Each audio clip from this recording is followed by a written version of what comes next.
Hey, welcome to Homescreen. Today we're going to be talking about Revolut's premium and metal offerings and find out why they're built, how they were built and why.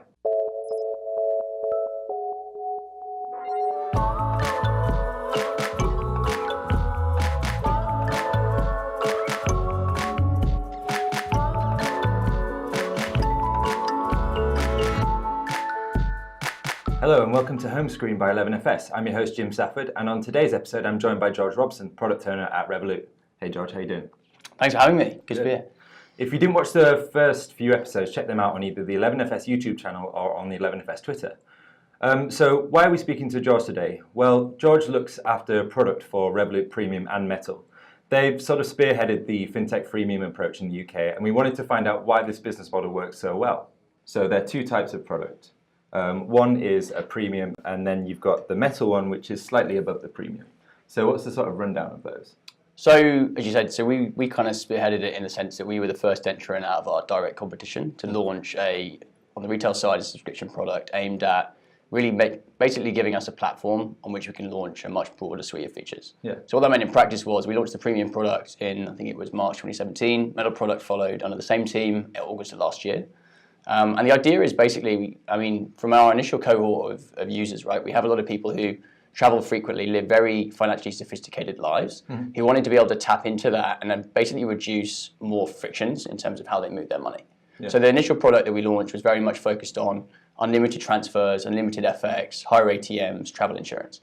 But really our whole company and the product has evolved quite materially since then. And what that's meant is the products today are much more focused on allowing access, either because currently users can't get it based on cost, based on not understanding necessarily access to that product, or not having the individual negotiating power to get access to products like trading or wealth, or in the future further cryptocurrencies, things like that, as individuals. So basically the products today are much more geared towards access, right, as opposed to over ownership, and providing a pretty clear, transparent mechanism through which you can top up money or have balances in your Revolut account and exchange them between our different goods and services. And all of those features, the priority access, will always sit within our pay plans. Cool. That's good. So I guess you touched a little bit there on the type of audience you've got there, but are these, I guess, like the digital nomad is one of the type of people that you want to appeal to. Who are your customers? Can you give us a breakdown of who they are, what they behave like, where they go? Yes, I think externally there's a perception that all of our Revolut users are just Uber travelers, right? The reality is they travel all the time. They are digital nomads of the world. But in practice, that maybe was true for a subset of people or true at a time. But today the picture is awesome because it's really interesting. And what it means is that, so our average customers on premium metal product, they're not 22 years old on a gap year. They've got a little bit more money. They're sort of young professionals. They're sort of mid-30s. Yeah. They are traveling frequently, a lot of them, through work or through family or whatever that might be.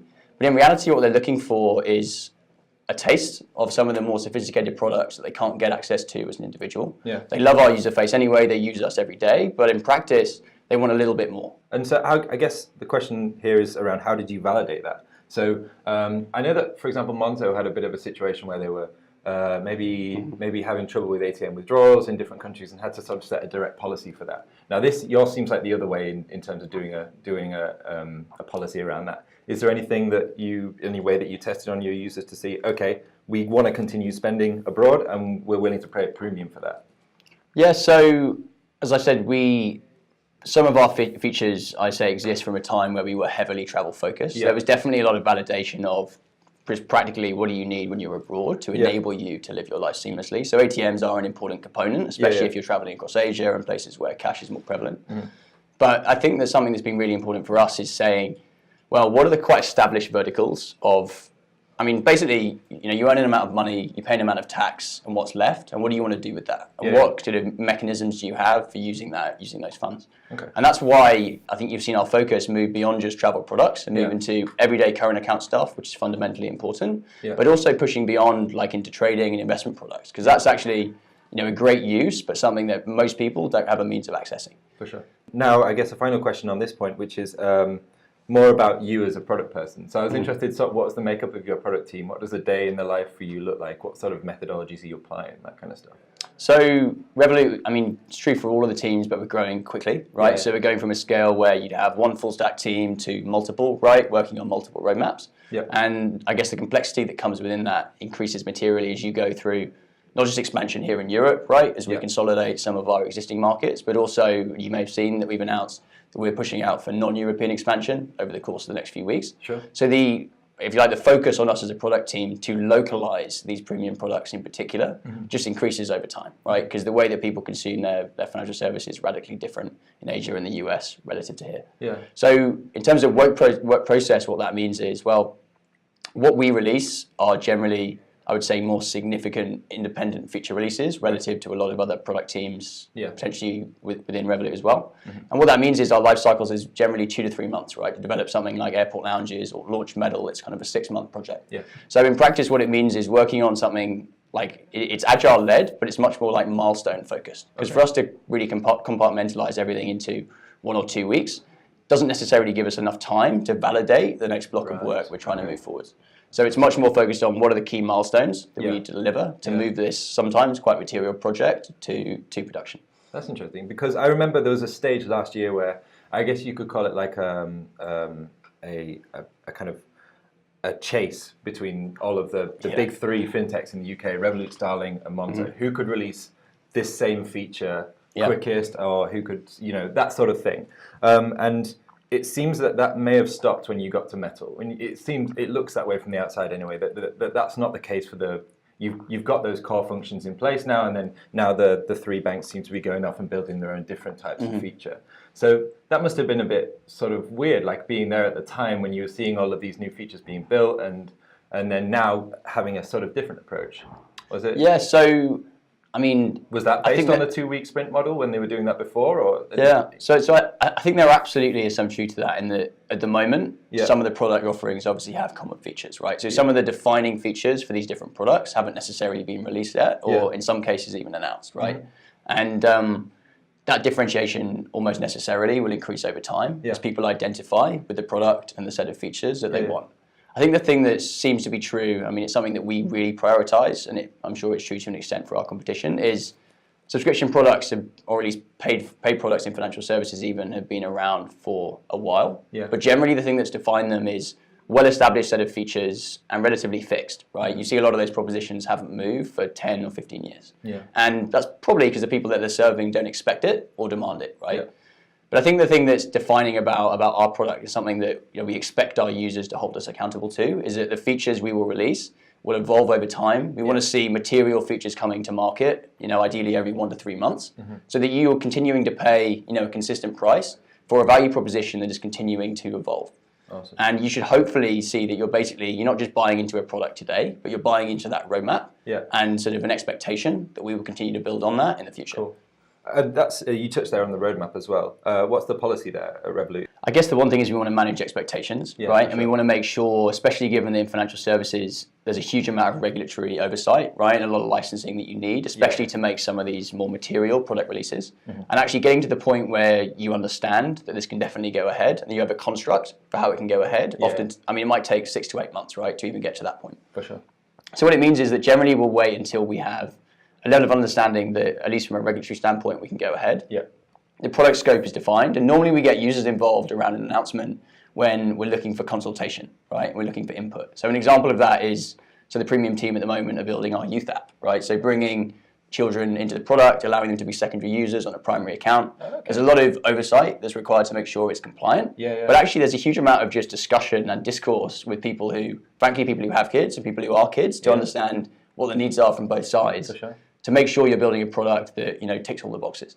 So we announce it when we're sure we can go ahead, but we announce it to start that discussion with our users. Cool. Yeah, so there's a direct purpose to actually announcing it. That's awesome. We've always, one of my colleagues actually identified that there's a few apps out there that are really serving this youth market, but no one's really sort of grasped it in the same, from one of the bigger players. So it seems like an interesting area to go down. Yeah, we're excited.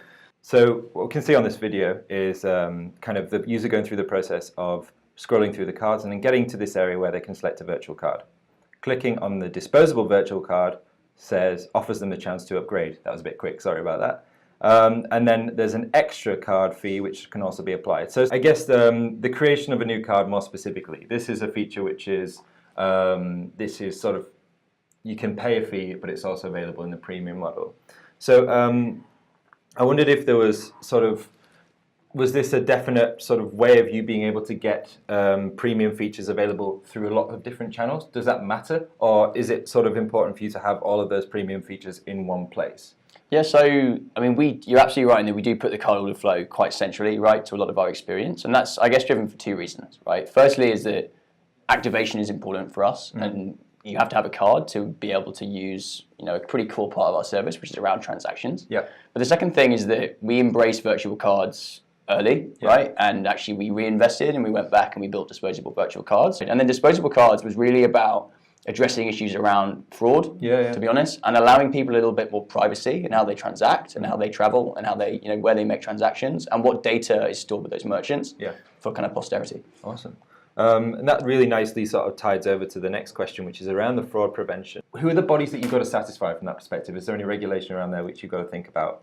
And kind of, is it mainly the disposable virtual card which deals with this sort of fraud prevention? So I guess when I think about fraud, there's, I mean, effectively there are multiple victims or like stakeholders, right? There's obviously the user who has been defrauded, who's the one that a lot of these features are aimed at. We obviously have on our, if you like, on our back end, we have a lot of our transaction monitoring and things which manage that from a risk management and AML perspective. Yeah. But standalone on the kind of user-facing stuff, so users already could freeze and unfreeze cards, right? Which was a pretty powerful initial feature to allow them a bit more security and control over what they're doing. But disposable cards was very much saying, well, why don't we just help drive that dialogue ourselves, and you can just use these cards proactively and not have to worry about it. So you can go out, make transactions with your virtual cards. Maybe you're traveling, you're, I don't know, booking at a hostel you're never going to go back to, so they don't need your card forever. You don't know these guys, you have no relationship with them, therefore you have no benchmark for trust or reliance, right? Cool. So why not use a card where after every transaction, the details refresh? So we just terminate the card. So effectively you know that you don't have a history or you have no way of them sort of infiltrating your account at any point in the future. Awesome. So it's just allowing the user a lot more control and visibility. Definitely. And so I guess there's a limit on how many of these you can use, and what's the decision making around that? Is that, I guess there's you can upgrade and get a certain amount of these virtual cards, but it seems nice that it goes along some of the premium features, which, as we've touched on a little bit, is quite useful for travelers and things like that. So maybe I guess that's a really nice sort of extra bit there. Yeah. So what we actually see is people will assign groups of payments to certain cards, and that's why they want more cards. They might have a subscriptions card, they might have utilities, whatever it might be. Yeah. But they've clearly allocated it. Incredible organisation, to be fair, but they've actually got it all stacked up, and that's why people need these many cards. I'm sure that's the same for you, right? You've obviously got 63 cards, one for Thailand, one for Laos. Yeah, absolutely. Exactly right. A massive wallet. Is there any plans to build upon the card management sort of area? Any plans from your perspective? I guess obviously you've mentioned what you're working on at the minute from a premium perspective, but the feature set is pretty well defined by now, right? I guess you're just kind of making changes as and when they become necessary. I mean, to be honest, we've got a set of features that would, with the current team, would take us probably 2 years to build. Right. We like the roadmap's there. We're excited about it. I mean, the big blocks for us at the moment are we're in the process of actually making some amendments to our card order flow to bring 3D into our product for the first time, so 3D rendering. Amazing. The reason for that is we've got this new metal card we're very proud of. We're actually in the process of launching 3 or 4 additional colors over the course of about the next 6 weeks. But we want people to be able to feel the texture and make it a bit more visceral, basically. For sure. And the only way to do that is to display these cards in 3D and in high definition. I remember the marketing that came around with the metal as well. It was sort of very reminiscent of like Apple. You sort of expected like Johnny Ive to pop out at some point and introduce the feature. Any third parties or any types of third party that you would use for this sort of like card management functionality? So we actually, where possible, we like to own as much of our own infrastructure as we can. I guess the rationale for that is, in the long term, it provides us a lot more control over the user experience. And it also means that we're wholly accountable to our users, right? And that the performance of it, changes to it, the roadmap for each individual thing, as much as possible, should be on us, right? Because we're the ultimate provider. So in the cards part, actually, I mean, transactions aside, which is obviously a massive element of it, manufacturing aside, which is obviously an important part for the cards, all of the card management that you see in the app is something that we built that interface and we manage it in partnership of creation of, Visa and MasterCard, obviously important partners for us. For sure. But all of the card management is us. Cool. And how do you, this may have predated your time in product, but with any insight into how they found the experience of designing that? There's a lot of similarities between some of the other fintechs, but yours just is more, there's more stuff in there. I guess that was a very conscious decision based on the user in terms of like, we have a certain load of extra types of people that we want to appeal to, and like you said, different cards for different things. You're going to have a more complicated sort of thing. And you touched a little bit there on the design of the card as well. That's an important thing for you as well. So I guess you're trying to introduce some more colours now. What's the thinking there, and how do you go about deciding what those are going to be, if there is any? Yeah, so great question. So I mean, card design obviously incredibly important, and something which is it's massive for us from a branding perspective, right? We want to see you using it on the tube, and people sit behind you and going, "What's that? It's amazing."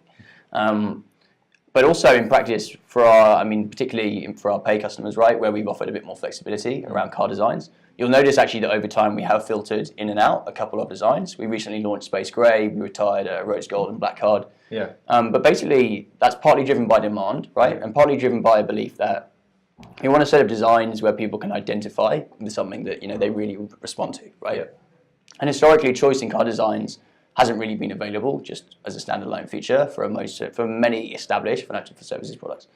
So, decision, I guess, to double down on metal is driven by the response for the new premium card designs, love of it, and also, to be honest, an ongoing design process we have with all our manufacturers to make sure we're pushing out and testing new designs on an ongoing basis. And when we see something and we like it, and we test it, we get some samples, we get some more samples. It's quite an exciting slide to thinking, right, this is something we can place an order for and release. And that's really what led us to the metal card release in particular, is that they look amazing. I'm excited. That must have like landed on your desk one day last year, and you've been like, this is really cool. Because you put an order in, it turns up weeks later, and you forget about it, and then exactly this weighted envelope turns up with 100 metal cards, and your heart lifts. So what we've got in this area is like the option to upgrade. We've got the two options here, premium and metal. And what we can see is a list of sort of services that come alongside it, nice animations, and then a big call to action at the bottom, saying come and get it. The concierge service, we can see that really, again, nice bouncy animations. And from there, we can also see the lounges feature. So here, you mentioned it's a pretty new product, but we can upgrade to get hold of that.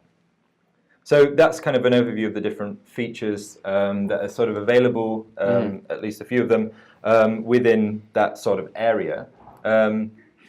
I guess I wanted to kind of ask you a little bit about scenario-based imagery. So like, obviously, one of the big things that stands out there in all of those different examples is that every single bit of illustration and design is sort of, I guess, designed to sort of push you towards either behaviors or put you in scenarios where you can recognize yourself in those sort of things. So like, take, for example, the spaceman, out there on the lounge, enjoying a nice, whatever he's drinking. I guess, have you had any experience about how powerful that is as a sort of set of imagery? The ability to sort of put the user in the shoes based on the imagery. Was that a conscious thing when you were designing that sort of area? So, I mean, we try and be as customer centric as we can, right? And what that means for some of these services actually is that we'll decide that we think that there's potentially a need for us to deliver something in a category, right? So it could be airport lounges, it could be the concierge, as an example. And we spend a lot of time, I guess, initially trying to understand like why would anybody use these products, and like what's the preferred medium, what's the content, what are the types of requests people need to make. And I mean, a virtual card is a great example of that, right? Where you can look at it as card transactions. Cards are just vessels for payments, right? It's just something with a number on it. But creation of virtual cards is a way to make it secure because it's within your app, it's easy access, and as you said, it's a division of transactions by card. So a bit more transparency and segregation of what you're spending. Amazing. And similar to these examples where the imagery is there, some of those concepts, if they're new, might require us to explain them a little bit better. And we can do that in the copywriting, but we can also do that through the scenario-based animations, because it enables a greater understanding of like, this is all in scope for this product. This is what you can use for it. And all of these products should have a use case that resonates with users, and it's on us to communicate that. So like lounges has been a material project that we took for a couple of months, but we've delivered a solution where you can see all the available lounges, see all the facilities, all of the passes for yourself and companions, and basically present a QR code for redemption and access to the lounges, all within our app, where you can pay for it directly from your Revolut account. Yeah. And there's a lot there, right? Because it's not just you turning up and having to like go online and then pay with your card. It's all holistically within our application. Yeah. And we want to be able to communicate that, and like that's why those animations are important. Yeah, for sure. I guess it's all contextualized, isn't it? Like the great thing about what your product does is it puts the user in the scenario where they would expect to see themselves, and then also the flow from within the app is really natural, so that you can go into one of these areas and move really neatly through a carousel introducing the feature, giving you a nice walkthrough, a nice animation, and so on. And then you can also sort of get an overview of how you would start using that product. So I guess just to clarify, the lounge, if you want to talk a little bit about the lounges feature, you touched on it there, that you use a QR code to scan into different airport lounges. What are the sort of features? I guess there's one free lounge, and then the rest of it is sort of an upgrade based.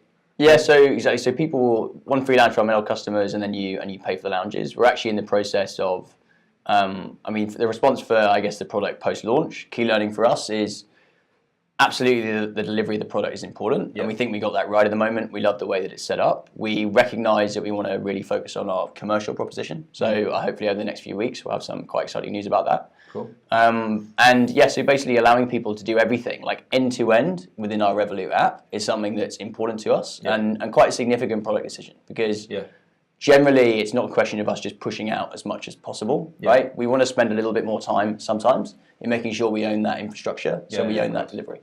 And we do for this product. So everything from like, where can I go, who's coming with me, how do I use it, is all within our app. Cool. And as far as we're aware, that's pretty unique. Actually, we haven't seen that anywhere. No, definitely. There's a nice tip-off point here about sort of the idea of third parties. Now, so the hub and spoke model, I guess we call it. The thing that's the marketplace model that people are going after. You guys have been quite clear about the fact that that's not something that you're after. But then you are using third-party services in this. Is it just a difference of like nomenclature? Is it just a naming thing, or what for you defines a marketplace compared to you plugging into different third-party services for airport lounges or commercial different commercial services? What's the response there from your side? So you're right. It's actually completely different, right? In how we think about it, and I guess it's driven by. I guess our thought process is comparable in some respects, in that we'll look at, is there a feature that people want, yes or no? Can we provide it in-house, yes or no? Okay. And if people want it and we can't, then somebody else needs to help us facilitate it, at least in the short term, right? And what it means is that we then have to make a decision, as you said, around do we make a recommendation of a ton of partners that people still have to choose between? Maybe provide some insight as like, this is better, this is worse, between partner A versus partner B? Or do we actually spend a bit more time internally looking at the structure of that market, understanding the differences in consumer proposition, and making a recommendation not just on that, not just on the kind of limits that are available through the plan, so it's all wholly embedded in a paid plan, but also, and to an extent, users might not care, right, as much, who's going to provide it? Because ultimately, the problems that we're often trying to solve is to an extent, democratizing access to a lot of these features, because people have heard of them, but don't understand how to get it, they can't afford it, there are barriers to entry, and to us, it feels a little bit like going to the marketplace is not quite committing to the fact that this might be the best way to deliver it. Oh, right? Because if you end up providing a suite of options at the end, you've introduced the feature into people's lives, but you haven't ultimately said, based on our experience and the fact that we have a bit more time and a vested interest in getting this right, this is the right way to deliver this. That's fascinating. And like our trading product will be an example of that, right? You could just provide access to 5 or 6 existing brokers, some promo codes to get offers off if you set up an account, whatever. Okay. But if we want to have the experience end-to-end in our app, firstly, marketplace isn't that easy to support. Sure. Secondly, people still don't know how to trade. No. So we've got to actually go through that process with them. Where does this look now from a revenue basis? So premium features are, as we've mentioned before, freemium is a pretty good business model going forward. And a few other people are looking at it as a type of thing. Is this one of the main drivers for you guys in terms of revenue? And if so, kind of how would you describe or define the success that you've had from this? Is it just from being in the market early? Is it sort of the allowing other services on your site, that kind of commercial sort of play? And I guess the question, would you recommend it as a business model? Yeah, so I'll start on the last point around recommendation, I guess. So subscriptions and the nature of creating a membership for your users is an amazing opportunity to have a much richer level of discourse, right? Because people are paying for your product on an ongoing basis.